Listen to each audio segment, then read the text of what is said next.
Hi friends, ఒక చిన్న story చెప్పుకుందామండి. దిలీప్ని కథ. దిలీప్ అనే మహారాజ్కి సుదక్షిణాదేవి అనే భార్య ఉంది. వారికి సంతానం లేదు.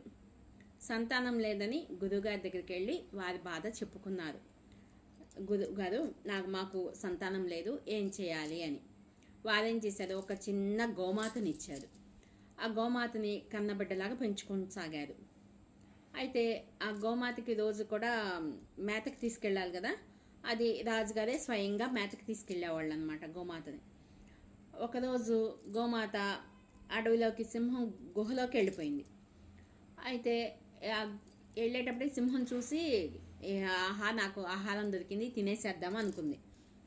ఆ గోమాత అరిసేటప్పటికి గోమాత పేరు నందిని అనమాట. అయితే గోమాత అరిసేటప్పటికి ఈ నందిని అరుపు వినేసి దిలీపుడు గబగబా పరుగున గుహ దగ్గరికి వెళ్ళారు.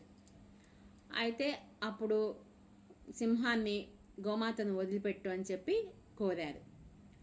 సింహం నవ్వి, ఓ మహారాజా, నేను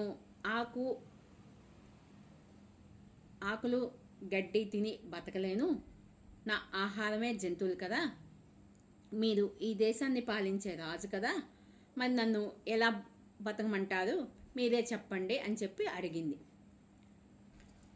రాజు ఒక క్షణం ఆలోచించాడు. సింహం వైపు చూసి, ఈ గోమాతను కన్న బిడ్డలాగా చూసుకుంటానని గురువుగారికి మాట ఇచ్చాను, కాబట్టి దయవుంచి గోమాతని వదిలిపెట్టు, గోమాతకు బదులుగా నన్ను ఆహారంగా స్వీకరించు అని చెప్పి అడిగాడు. అయితే దిలీపుని మాటలు విని సింహం ఆశ్చర్యపోయింది.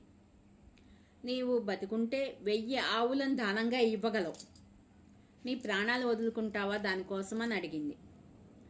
అయితే అప్పుడు రాజు, ఒక గోమాతను కాపాడలేని నేను, ఒక సింహరాజుకి ఆకలి తీర్చలేని నేను ఈ దేశాన్ని ఎలా పాలించగలను, అందుకని చెప్పి నన్ను తినేసేయని చెప్పి వచ్చి నిలబడ్డాడు.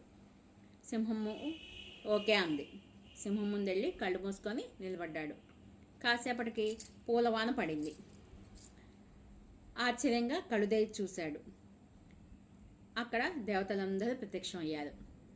ఓ రాజా, నీ ధర్మనిరతిని పరీక్షించడానికే మేము సింహాన్ని పంపించాము, నువ్వు మా పరీక్షలో నెగ్గావు, నువ్వు నిశ్చింతగా ఇంటికి వెళ్ళవచ్చు అని చెప్పారు. మహారాజు ఇంటికి వచ్చారు, చక్కగా పిల్లలు పుట్టారు, హ్యాపీగా మొత్తం రాజ్యాన్ని పరిపాలించారన్నమాట. ఆ రాజుకు ఒక కుమారుడే జన్మించాడు. ఆ రాజకుమారుడే రఘు మహారాజు.